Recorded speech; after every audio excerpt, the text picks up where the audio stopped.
Happy birthday to you, happy birthday to you. Love story જેવડી બનાવી છે મેં, હે? રોઈ કેટલી વાર? રોઈ તો બહુ બધી વાર છું આમને પામવા માટે. જ્યારથી મારી લાઈફમાં પલક આવી છે ત્યારનું મારી લાઈફમાં હું બહુ ખુશ છું. હા, દુઃખ પણ સાથે આવ્યું છે, પણ તો પણ હું ખુશીને મેં મનાવી છે. તો આ રોવા મળશે ને હું રોવા મળી. છતાં મારી લાઈફમાં એવી એવી પ્રોબ્લેમો આવેલી છે ને કે હું તમને કહી ના શકું.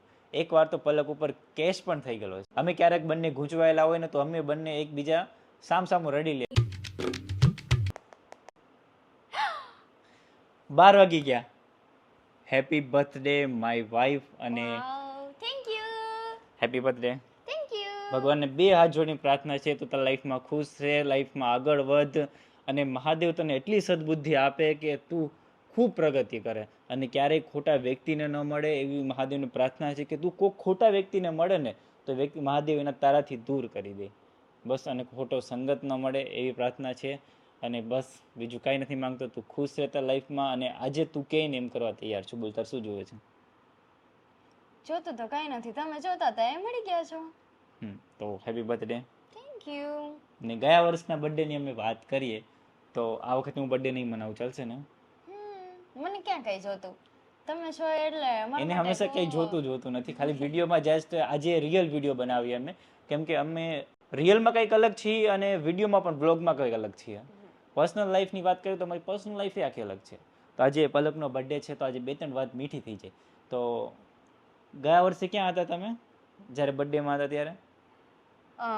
હું 12 વાગે મેં હેપી બર્થડે કીધું તમને? ક્યારે તને કીધું તું મેં હેપી બર્થડે ગયા વર્ષે? કીધું તું ને? કીધું.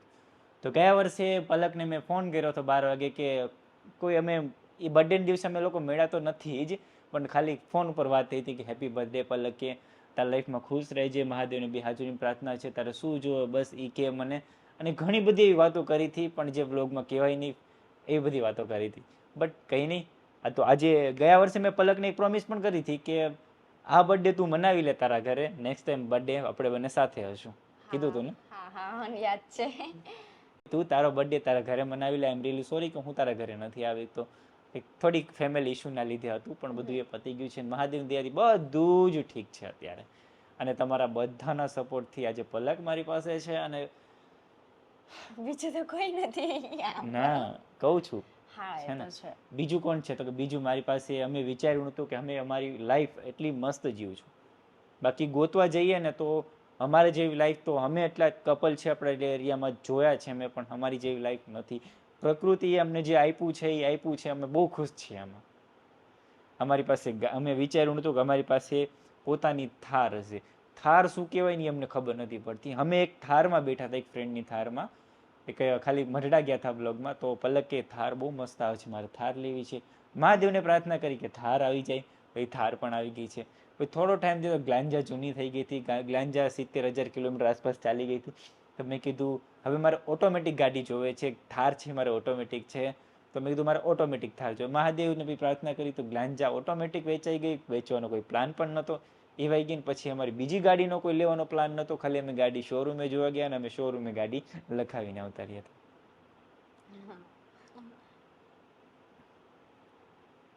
બોલો. કઈ નહીં, તમે મળી તો ગયા, બીજું મારે શું બોલવું? શું જોવે છે? કે કાંઈ જોતું નથી. કાંઈ નથી જોતું. કાંઈ નથી જોતું. કાંઈક તો જોતું હશે. બોલ ને. જોતું જ નથી. તમે જોતા હતા પછી બીજું તો હું જોતું હતું. હજુ પણ જોવે છે. બોલ શું જોવે છે? કઈ નથી જોતું. જોતું. ખાસ કરીને બીજી વાત કહું તમને કે પલકે મારી પાસે કોઈ દિવસ કાંઈ માંગ્યું નથી. બસ એને શોખ છે ને તો કપડાનો. મને મારે કપડાં જોવે બસ, બીજું કોઈ વસ્તુનો શોખ નથી. એવું નથી કે મારે બંગલો જોવે, મારે મોટી મોટી ગાડી જોવે, પણ નહીં, કોઈ દિવસ શો ઓફ કરવાની વાત નથી કરતો કે પલકનું સારું લગાડું છું. પણ પલકની જે અમારી બ્લોગની લાઈફસ્ટાઈલ છે અને અમારી રિયલ લાઈફસ્ટાઈલમાં બહુ ફરક છે. અમે ક્યારેક બંને ગૂંચવાયેલા હોય ને તો અમે બંને એકબીજા સામસામું રડી લે કે અમારી લાઈફમાં આમ છે, આપણે શું કરશું, આપણાથી પહેલાંનું ખોટું કહેવાય ગયું, આમ શું કરશું, પહેલાંનું ખોટું લાગી ગયું છે, શું કરશું. અમારી લાઈફમાં ઘણી એવી, એવું નથી કે અમે સક્સેસ જતા અમારી લાઈફમાં એવી એવી પ્રોબ્લેમો આવેલી છે ને કે હું તમને કહી ના શકું. એકવાર તો પલક ઉપર કેસ પણ થઈ ગયેલો છે. તમે આ વાત સાંભળી નહીં કહ્યું કે પલક ઉપર એક ફેરી કેસ પણ થઈ ગયેલો છે કે પલક એક બોલવામાં ભૂલ કરી ગઈ છે અને અમારી ભૂલ પણ નથી તો પણ અમે એક્સેપ્ટ કરી તોય પલક માટે કેસ થયો હતો. પછી કેસને મહાદેવને અમારે કાલભૈરવ દાદાને મેં રાતના 12 વાગે દીવો કર્યો કે મહાદેવ કાલભૈરવ દાદા તમે મહાદેવના ભગત હોય એની રક્ષા કરો છો તો પ્લીઝ પલક આજે મારી પાસે છે. અને સિચ્યુએશન એવી બની ગઈ હતી કે થોડો ટાઈમ પછી ન બોલવાની વસ્તુ પલક ક્યાં ને હું ક્યાં એવું થઈ જાય એટલે એવું બધી પ્રોબ્લેમો આવી હતી અને એ પ્રોબ્લેમનું સોલ્યુશન મેં કોઈને નથી કીધું. આ તો ખાલી ઉપરની વાત કરું બાકી ઊંડા ઉતરશું ને તો આ રોવા મળશે ને હું રોવા મળે. આખી રાત મને ઊંઘ નથી આવી જ્યારે મને વાત મળી કે પલક ઉપર કેસ થયો છે ને આ બાબતમાં થયું છે. એટલે થેન્ક યુ સો મચ તમારા બધાની સપોર્ટથી. અને હા મેં એક વસ્તુ જોઈ છે અમારા રિલેશનમાં છે ને અમે કોઈ શેડ્યુલ ફિક્સ કરીએ ને કે અમારે અહીંયા જવાનું છે તો એ શેડ્યુલ ફિક્સ નથી થતું. પણ જ્યાં અમે જઈએ પણ અમે અમારી દોરી મહાદેવને આપી દીધી છે. મારા ઘરે જે મહાદેવ છે એમને કહી દીધું છે આજથી તમે મારા પપ્પા છો, મારા પપ્પા નથી એટલે તમારા પપ્પા છો, તમે લઈ જાઓ ને જશું. છોકરા માનીને ભૂલ થાય તો માફ કરજો. મેં મોટિવેશન વિડીયો પણ મૂકી કે મોટિવેશન વિડીયો પણ બોલવાનો ભૂલી ગયો છું. બાકી પલકનો આજે બર્થડે છે ને મારો મોટિવેશન વિડીયો ન હોય એવું બને નહીં. ગયા વર્ષે તો લગભગ નહોતો બનાવ્યો કે થોડી પ્રોબ્લેમના લીધે પણ ગયા વર્ષે ફોટો મૂક્યો હતો પલકનો 12 વાગે કે happy birthday Palak my sweet heart. એવું તો બધા બોલતા જ હોય છે. એવું નહીં કે અમે હેપી બર્થડે પલક હગ કરીએ એવું નહીં, કેમ કે ફેમિલી બ્લોગ જોતા હોય છે. અમને ખાસ કરીને ખબર છે કે મોસ્ટલી ગરીબ ઘરના લોકો છે પછી જે યંગ છે એ અમારા વિડીયો જોવે છે. અને અત્યારની યંગ જનરેશન હોય તો ઘડીકમાં આમ જતા હોય ખાલી 2 કિલોમીટર 100 કિલોમીટર દૂર જતા હગ કરીને 5 મિનિટ વિડીયો બનાવી લે. નહીં ભાઈ મારી એમ જ જોતું. મહાદેવ આપ્યું ઘણું છે, પહેલાં સંસ્કાર બાકી બધું.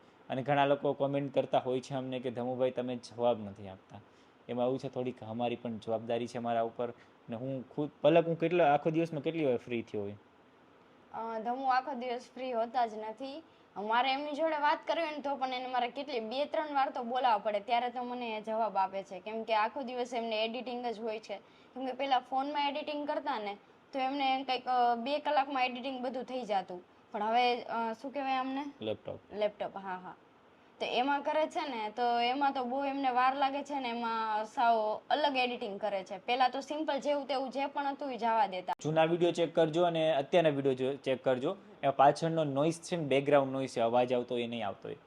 અને હા જ્યારથી મારી લાઈફમાં પલક આવી છે ત્યારનું મારી લાઈફમાં હું બહુ ખુશ છું. હા દુઃખ પણ સાથે આવ્યું છે પણ તો પણ હું ખુશીને મેં મનાવી છે. જો દુઃખ આવ્યું છે ને આમ બે સાથે ઊભા રહ્યા છે. હા નાના છોકરાની બુદ્ધિ છે એ ફાઇનલ છે આમાં, પણ એ સમજાવો ને તો સમજી જાય છે. બાકી બાંધવાનું તો એને બધા હારે થાય, મારે હારે થાય, પછી ગમે કોઈક આવ્યું હોય મહેમાન એની હારે થાય. પણ એને પ્રેમથી ભાષામાં સમજાવો ને પલક આનું આમ હોય આમ ન કરાય તો એ સમજી જાય. પણ એને મેઇન વસ્તુ એને પ્રેમથી સમજાવવી પડે મારે. બાકી બીજા સમજાવો તો નહીં સમજે, મારે જ સમજાવવી પડે. એકવાર તો અમે હરિદ્વાર ગયા. હરિદ્વાર મારી મમ્મી અમે ગયા તો પલક મારી યાર ઝઘડો કર્યો. પછી ગુસ્સો આવ્યો હતો એના ગાલ ઉપર એને ધોલ મારી ફાટતા દિન. પછી રોવા મળી. હું તો બહાર ગયો હતો સામાન લેવા તો મેં કીધું એને એમ કે ધમુ બાજુમાં બેઠા તોય મને કંઈ કીધું નહીં. પણ હું તો ત્યાં હતો જ નહીં ને એ પ્રોબ્લેમમાં. એવું ઝઘડો થયો મમ્મીને એમ થઈ ગયું, મારા મમ્મીને કહું પલક ઝઘડો કર્યો ધમુન બંને. મેં કીધું પછી પલકને હાથ પકડીને લઈ ગયું. મેં કીધું બોલ શું થયું છે? તો કે મારા ગાલ ઉપર મેં ઢોલ મારી ગુસ્સામાં મારા ગાલ ઉપર, તો તમે કેમ નહોતા? તમે જોતા હતા તોય મને મૂકીને કેમ વયા ગયા? ત્યારે મેં એને કીધું બાપા હું ત્યાં નહોતો, ખુરશી હતી ને હું તો હેઠે બેઠો હતો ગાડીમાં. મને અશોકભાઈ બોલાવે ત્યારે ખબર પડી કે નહીં ને આવું થયું છે. પછી પલકને સમજાવી. પછી પલક પાછી મમ્મી પાસે અને બેન પાસે ગઈ અને એમ કે સોરી મારી ભૂલ થઈ ગઈ, મને સમજાણું નહોતું ને તો મેં આવું કર્યું હતું. એટલે છે છોકર બુદ્ધિ હાવ એટલે હાવ પૂરેપૂરી 110% છોકર બુદ્ધિ હે પલક. ને આજે એનો બર્થડે છે. હું વાટ જોઉં છું 23-24 વર્ષની થાય ને પલકને મેચ્યોરિટી આવી જાય. મેચ્યોરિટી તો છે જ અત્યારે પણ ક્યારેક ઊંધી હાલે. ઊંધી એટલી હાલે ને કે મગજ જેવો દીધો છે. મગજ તો હે પીએ બી અહીંયા. અને એક વસ્તુ એને વધારે પ્રેમ હોય ને તો કોઈ વસ્તુ પ્રાણી પક્ષી અને ખાસ કરીને ડોગ એના ફેવરેટ. એને કાંઈ ન થવું જોઈએ. અને એનો એલેક્સ અત્યારે ફ્રેન્ડના ઘરે છે. એનો એલેક્સ ફ્રેન્ડના ઘરે છે તો એ કંઈક બીજે લઈ જવાના છે અમે હમણાં. તો એનું પ્રોબ્લેમ એ બની કે મારે એલેક્સ જોવે છે કે પણ મેં તો આપણું કામ એવું છે એલેક્સ હમણાં નહીં. મેં વિચાર્યું છે કે અમારું મસ્ત મજાનું એક ઘર બની જાય પછી અમે એલેક્સને અમારી પાસે રાખશું. કેમ કે એલેક્સ મને પસંદ છે એવું નથી, મને પસંદ નથી. ડોગથી મને પ્રેમ છે. હું કદાચ બહાર નીકળ્યા જેટલા ઓલા ડોગ છે ને એ બધા અમારી એક શું કહેવાય, બુલેટ હતું તો બુલેટ, પછી અમારી પાસે ગ્લાંજા હતી ગ્લાંજા, પછી ન્યૂ XUV3 એક્સો લીધી, પછી થાર લીધી. આ ચારેય ગાડીમાંથી એક ગાડી આવે ને એ બધા ડોગ દરવાજે ઉભા ત્યાંથી અંદર આવી છે. અમને એમ જોઈને ખુશ, કંઈ નહીં યાર, આપણે એવા જીવ છે ને રાખી તો ખરા, આપણે થાય એટલું તો કરીએ. કંઈ વાંધો નહીં, હાલો તો હેપી બર્થડે. Thank you. જોવે કહી દો બધાને, સામું સબૂત છે અમે. કઈ જોતું નથી ગાઈઝ ને, બસ ગાઈઝ ને કયો એવો નવો આપણે પ્રેમ આપતા રહીએ ને આગળ હા, ને વધારતા તમે રહીએ. સપોર્ટ કરતા એટલે મારો રહીજો. એલેક્સ મને જલ્દી મળી જાય. તમે પ્રેમ આપશો ને એમ અમારો એલેક્સ જલ્દી એમને મળશે. તમે વિસ્તારતા ઘર કેમ નથી લેતા? આ વખતે ઘર લેવું છે ને તો મહાદેવને પ્રાર્થના કરીને કીધું છે, મહાદેવ તમારે જ્યાં જવું છે ને, કેમ કે જે શિવલિંગ છે ને આપણે ત્યાં, એ આપણે મહાદેવને ત્યાં લઈ જવાના છે ને ફેમિલી સાથે રહેવું છે. તો મહાદેવને પ્રાર્થના કરે છે, મહાદેવ તમે ઘર ગોતો, તમારે ક્યાં રહેવું ત્યાં અમને લઈ જાઓ. એટલે અમે એના વાટે છીએ કે મહાદેવ ક્યારે લઈ જાય અમને. અને ખાસ કરીને અમે લોકો વિચારીએ ને કે ગયા બર્થડેમાં આપણે સાથે નહોતા, બીજા બર્થડેમાં આપણી પાસે આપણે સાથે છીએ, તો આપણી પાસે સાથે છીએ તો આપણે બંને પાસે કેટલી બધી વસ્તુ છે. ગયા વર્ષે મારી પાસે એક્સેસ હતી અને ગ્લાંજા હતી. ગ્લાંજા કંઈક લઈને જવું હોય તો પેટ્રોલ ના ખૂટે, તો હું પેટ્રોલ ના ગોતવા પડશે એવું થતું મારી જોડે. મેં કપડાની શોપ કરીને એમાં મારે એવી પ્રોબ્લેમ થતી હતી. પછી પલકને અમે બંને વિડીયો બનાવવા માંડ્યા. પછી અમે એકબીજાને, પહેલાં તો હું પલકને સેલેરી પણ આપતો. પલક કામ કરી ત્યારે 10,000 રૂપિયા સેલેરી, ખાલી 10,000 રૂપિયા. ત્યારે 10 તો મારા માટે બહુ મોટા કહેવાતા, પણ તોય એમના મમ્મીએ એમને આપી દીધા કે નહીં તું જ રાખ પલક તારા પૈસા. એ પણ બહુ સારું કહેવાય. એમને કંઈક ચેન બેન લેવાનું કહેતા હતા, પણ પલક એમ કે મારે ચેન તો નથી જોતો મમ્મી પાસે, કેમ કે આમ છે ને તેમ છે, મારે ચેન નથી જોતો મમ્મી એમને કંઈક આવું હાથમાં પહેરવાનું કવરડો આપેલો છે અને એમના મમ્મીએ. અને ખાસ અને પલક મને એમ કહેતી હતી કે મારી કાસ્ટ અલગ છે, પલકની કાસ્ટ અલગ છે, તો પલક એમ કે આપણે કાયદેસર મેરેજ કર્યા હો તો તમને શું શું આપો એવું મને કોઈ કહેતી હતી એક દિવસ. તો મેં કીધું તું કાયદેસર મેરેજ કર્યા તો તમે હગાઈ થાત ને પેલું 7 લાખના તમે ઘરેણા થાત. અત્યારના ઘરેણા મતલબ કે સોનું થાત તને દેવાનું. તો એ મને એવું કે હું મારા મમ્મીને ઘરે આવી જાઉં, આપણે કાયદેસર પાછું કરીએ. હવે શું કહેવાય હતું, એમ કહેવાય અહીંથી હેઠો લાડવો નાખીએ કે ન્યા નાખ, તો એ બધું મારામાં જ જવાનું છે ને. જે મારું છે એ તારું છે, તારું છે એ મારું છે. સાચી વાત. ખાલી એમ જ મસ્તી માટે કહેતી હતી, એવું કઈ છે નહીં. સોનું મને એટલું બધું ગમે નહીં. ખાલી બસ સોનાનું ગમે તો મને એક રિંગ ગમે અને સિમ્પલ ચેન ગમે, બીજું કઈ ગમે નહીં. કઈ નહીં, ચાલો તો હવે નવીનમાં કંઈક કયો પલક હતા. અને પલકનો બર્થડે હું નથી મનાવવાનો, આઈ એમ સોરી. કઈ વાંધો નહીં, આપણે જાતે હું કેક લઈને હું જાતે જ કટ કરી નાખીશ. હા, ગયા બર્થડે કેવું કર્યું તે કહેતો હતો. ગયા વખતે મારો બર્થડે હતો અને મારા ઇન્સ્ટામાં 100K કમ્પ્લીટ થયા હતા અને મારો બર્થડે હતો. 100K કમ્પ્લીટ એક દિવસ પહેલા જ થઈ ગયા હતા ને એના પછીના દિવસે મારો બર્થડે હતો. તો પછી હું મારા ભાઈ જોડે એક્ટિવામાં ગઈ અને કેક પણ મેં ચૂઝ કરી અને 100K કમ્પ્લીટ મેં જ લખાવ્યા અને હેપી બર્થડે પલ્લુ એ મેં જ લખાવ્યું. અને પછી ઘરે જઈને સરપ્રાઈઝમાં સીધું હેપી બર્થડે બધાય પાસે સ્ટોરી મુકાવી નથી, બધાએ મૂકી હતી એમ. બધા જોડે ફોટા પાડીને બધાએ સ્ટોરી મૂકી હતી, એવું બધું હતું. મારા બર્થડેની સ્ટોરી મારા બર્થડેની સ્ટોરી હા મેં જ મૂકી હતી પછી ખાલી એમને જ. હા, અને અમે વિચાર્યું હતું પલકના બર્થડેમાં કે જે નાના પોપટ ને ચકલા હોય ને પાંજરામાં પૂરેલા હોય ને એને ઉડાડીએ.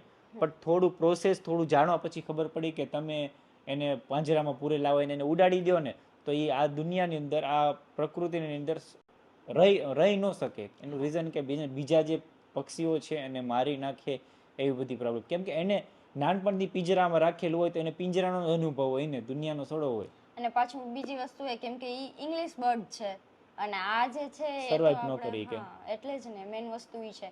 બાકી છે ને આ બર્થડે માં એ પ્લાન હતો ધમુનો મારો કે છે ને બધા જ જે શોપ ઉપર પક્ષી બધા વેચાતા હોય ઇંગ્લિશ બર્ડ, મેં કીધું આપણે બંને છે ને એક સારી જગ્યાએ બધા લઈ જાય અને ત્યાં જઈને બધાને ઉડાડી આપીએ એમ, ઉડાડી દઈએ એટલે એ બિચારા બહાર રહી શકે, બધી દુનિયામાં બધું જોઈ શકે, બધું જોઈ શકે એમ. બટ જાણવા પછી ખબર પડી કે તમે પ્રાણી પક્ષી કદાચ પક્ષીને ઉડાડો, પ્રાણી તો ઉડે નહીં, પક્ષી જ ઉડે, એ પક્ષીને ઉડાડો તો રહી ન કે. બટ મને એ વિશે જાજુ ખબર નથી, પણ મને ના પાડી દીધી કે નહીં તો આપણેથી એ થતું હોય તો આપણે એ નથી કરવું. તો કંઈ નહીં, ચાલો happy birthday, thank you so much. અને અમારી પર્સનલ લાઈફ વિશે તમારે જાણવું છે તો કમેન્ટ કરતી છે, અમારી લવ સ્ટોરી વિશે જાણવું છે તો કમેન્ટ ન કરતા. મસ્ત મજાક કરું છું. ઘણા બધા લોકો એ જ કહે છે તમારી લવ સ્ટોરી કયો, પણ લવ સ્ટોરીના વ્લોગ કદાચ અમે 10-15 બનાવશું ને તો પણ પૂરા નહીં થાય, કેમ કે લવ સ્ટોરી જ એવડી બનાવી છે અમે, હે? રોઈ કેટલી વાર? રોઈ તો બહુ બધી વાર છું એમને પામવા માટે. સારું ચાલો બાય બાય મહાદેવ. નવા વિડીયોની સાથે મળી. આ તો એક થોડીથી ક્લિપ છે 15-16 મિનિટની કે તમારી સાથે થોડી પર્સનલ વાત શેર કરી છે, એટલે તમારી સાથે પર્સનલ વાત શેર કરી છે. અને અમે એક હિન્દી ચેનલ પણ બનાવેલી છે ધમુ પલક બ્લોગ્સ, તો એ જોવાનું ભૂલતા નહીં. હિન્દી બ્લોગમાં પણ અમે સ્ટાર્ટ કરી દીધું છે, તો પલક પણ એમાં બ્લોગ બનાવે છે હવે. તો ચાલો બાય બાય, મળીએ નવા બ્લોગની સાથે ટુમોરો, કેમ કે પલકનો બર્થડે મનાવવો નથી એટલે મેં કીધું આવો વિડીયો નાખી દઉં છું. તો બાય બાય. 9 મહિના સોરી 9 મહિના 9 વરદી બોલાઈ ગયું. 9 મહિના હોય ને તો પહેલો બર્થડે હતો ને મેં તો પલકનો મનાવી લીધો મેં કીધું કાંઈ વાંધો નહીં, પહેલો બર્થડે મનાવી લઉં, છોકરી ખુશ થઈ જાય એટલે ખુશ રહી અને મારી બધું જિંદગીભર રહે, એટલે મેં પહેલો બર્થડે મેં છે ને એમ મનાવી લીધો હતો. અત્યારે પલક બિચારી હવે હું મનાવવા નથી, હવે હું મનાવે ખાલી કહે છે, બાકી એમના મનમાં એવું છે જ નહીં કે ખાલી પણ એમ હું ખુશ કાલે બધા જોશે જ, હું બર્થડે મનાવવાનો નથી તારો. ભલે ને જોવે ગાઈસ ને આખું છે એ જોશે જ આપને. કાલનો બ્લોગ આવે એમ જોજો કે મહાદેવને પગે લાગવા જશું, પગે લાગીને પાછા આવતા રહેજો. અશોકભાઈ આવવાના છે, કાપવું એક કેક કાપશું ખાલી, બાકી કઈ કરવાનું થતું નથી. કેક કાપવાનો મારો તો વિચાર નથી. નહીં મને તો શું 9 દી હોય, હવે મહિનો 1 વર્ષ થઈ ગયું. અને હા, અમારા મેરેજના 1 વર્ષ કમ્પ્લીટ થઈ ગયા, એ પલકને યાદ પણ નથી. યાદ છે તો કીધું કા નહીં? અરે હું તમારી વાટે છું કે તમે બોલો પછી હું છે ગાઈસ ને કહી દઉં. અમારું મેરેજ નું છે ને 1 વર્ષ કમ્પ્લીટ થવાનું છે. આજે 14 તારીખ છે, 14 તારીખે મારો બર્થડે છે અને 17 તારીખે અમે મેરેજ કર્યા હતા. 17 તારીખે અમારા મેરેજ થયા હતા, હું આમની જોડે હતી, તો 17 તારીખે અમારું 1 વર્ષ કમ્પ્લીટ થઈ જવાનું. કહેવાનું નતું પણ તો પણ તમને કહી દીધું કે તમને પણ અમારી થોડી ખબર રહે. કઈ નહીં, 1 વર્ષ કમ્પ્લીટ થશે આવતી 17 તારીખે. તો ચાલો હવે બાય બાય કહી દો બધાને. પરમ દિવસે 17 તારીખ છે, આવતી 17 એટલે આવી 17 જ થઈ ને પરમ દિવસે. આપણે એની પણ કેક કાટશે. Happy anniversary. હાલ આઈ નથી કાપવાની તો ઈ કેમ કાપવાની થાય વળી? હારું, ચોકલેટ ડેરી મિલ્ક ને કાપીને ખાઈ જાવ. હા બંધ કરો, કહી દો બાય બાય. ચલો ગુડ નાઈટ મહાદેવ, બધાને જય શ્રી કૃષ્ણ એન્ડ મહાદેવ. ચાલો નવા વિડીયોની સાથે ટુમોરો મળીએ. કાલે મહાદેવને પગે લાગવા જવાનું છે તો ત્યારે જ મળીએ. Bye bye. ઓહો કેટલું બોલ્યા આમ જો. 19-20 મિનિટનો વિડીયો થઈ ગયો. Happy birthday to you, happy birthday to you, happy birthday to you, happy birthday to you, happy birthday to you. Bye bye. Bye bye. ઉભા રહો, માઈક ને હરખું કરી લો. તો અમારા મેરેજ ને છે ને 1 વર્ષ કમ્પ્લીટ થવાનું છે. ક્યારે થવાનું છે ચલો કહું. 14 તારીખે મતલબ કાલે જ કટ કરી નાખજો. કટ કે નહીં કટ બોલ.